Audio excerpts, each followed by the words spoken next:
మనం భగవంతుడి అనుగ్రహం కోసం ఎన్నో దీపాలు వెలిగిస్తూ ఉంటాం. అయితే పరమేశ్వరుడి దగ్గర వెలిగించే నారికేళ దీపం అద్భుతమైన ప్రయోజనాలను కలిగింపజేస్తుంది.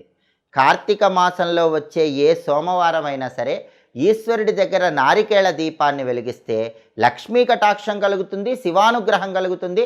అన్ని సమస్యలు కూడా తొలగింపజేసుకొని శివానుగ్రహానికి పాత్రలు కావచ్చు. కార్తీక మాసంలో వచ్చే సోమవారం వీలు కాని పక్షంలో ఏ నెలలోనైనా సరే సోమవారం పూట సాయంకాలం ప్రదోష సమయంలో ఈశ్వరుడి దగ్గర నారికేళ దీపాన్ని వెలిగిస్తే ఆ గృహంలో శివుడు ఆనంద తాండవం చేసి అష్టైశ్వర్యాలు భోగభాగ్యాలను కలిగింపజేస్తాడు. ఈ నారికేళ దీపాన్ని ఎలా వెలిగించాలంటే కార్తీక మాసంలో వచ్చే సోమవారం కానీ లేదా ఏ నెలలో వచ్చే సోమవారం అయినా సరే ప్రదోష కాలంలో సాయంకాలం పూట పరమేశ్వరుడి చిత్రపటానికి గంధం బొట్లు కుంకుమ బొట్లు అలంకరించాలి. లేదా శివలింగం